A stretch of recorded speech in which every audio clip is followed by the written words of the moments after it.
What's up, everybody? Cats007, and today I am bringing you a little bit of an Acrobat Q&A. And as being the #1 Acrobat of the server and one of the fastest ones within 2 weeks, I would love to explain to you my mentality and game sense of how I use Acrobat in game and how I became the first one.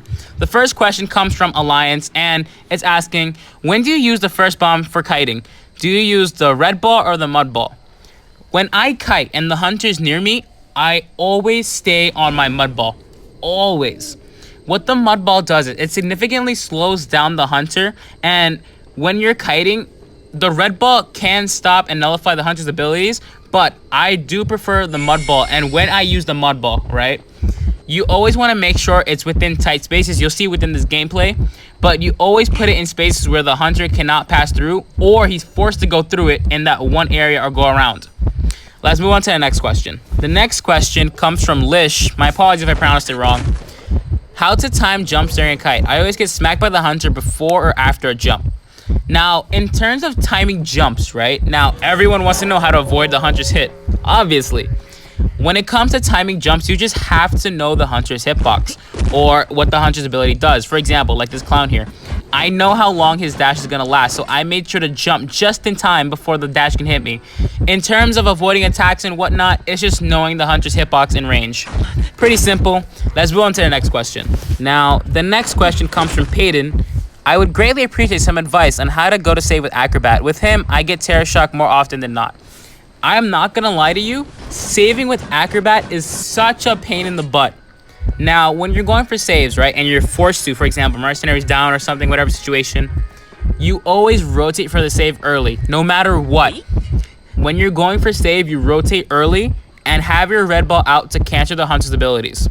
For example, if it's like a Ripper or it's a Bonbon, you want to use the red ball to counter the hunter's abilities and nullify them for that split second and land your red ball. Now, once you get the save, so this is after you get the save, you want to switch to your mud ball and slow down the hunter so your teammate can get away. Now, you can mud ball beforehand, but I'd rather you'd use the red ball to nullify the hunter's abilities for a split second and whatnot. But in terms of saving, rotate early, keep your red ball out, and after you save, use your mud ball to slow the hunter down for your teammate to get away. Let's move on to the next question. The next question comes from Junior, and he's asking, when is it a good time to use the ice ball other than just vaulting? And should an Acrobat change a ball to move more forward? Now, I'm going to keep it straight up. I almost never hold the ball down. Almost never. And I'll explain to you why. In terms of kiting, top tiers, everything is just happening so fast, back and forth, back and forth. You don't have time to hold out your ball, especially when you're kiting. In terms of only vaulting, I'd rather use the ice ball to juke the hunter's hitbox. For example, like answering the last question. That's another great use for the ice ball, is just to create much distance as possible by juking the hunter's hit. And I think the ice ball is much more valuable than the red ball, and I'll explain. Now, if you was to snowball a window, right, would the hunter go over it? Well, one, it's a possibility, but usually in top tiers, a hunter's not going to vault it and he's going to go around. I use the ice ball to create distance and transition kite.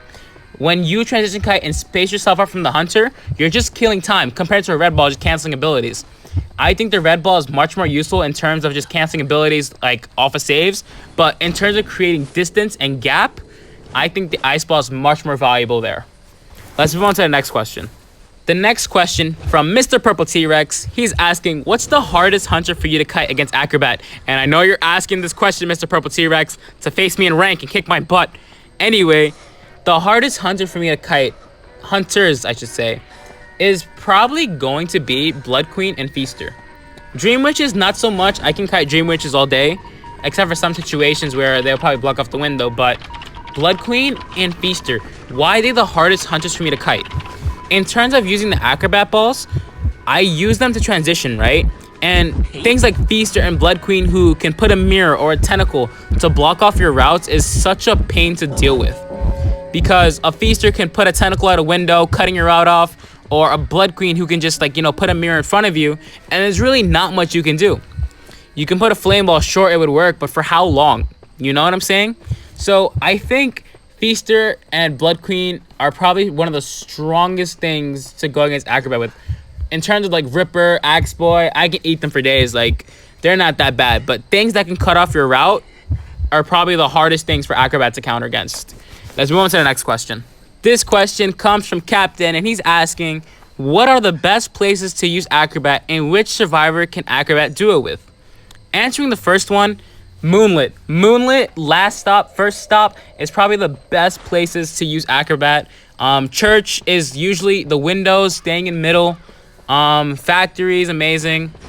Big places where there's windows and whatnot, but last stop for Acrobat is absolutely insane. You can just hop across back and forth. Factory for Arms Factory. Leo's, the top of Leo's, you know, you can mud ball, they have to go through it. Sacred in Hospital.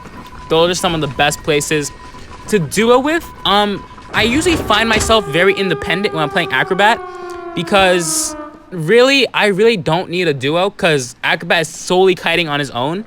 You can kite and do it with anybody. For example, I do it with Elias, and his cowboy usually is doing his job. I'm doing my job. Everyone is just doing their part. My job is a kiter, and I have to last as long as possible. Something that hasn't been asked, and this is going to be my final question that some of you might be wondering is, what's my persona? My persona is broken windows, and sometimes I use Tide in case there's not a double rescuer. I'm Catch007, and I'll catch y'all later. Peace.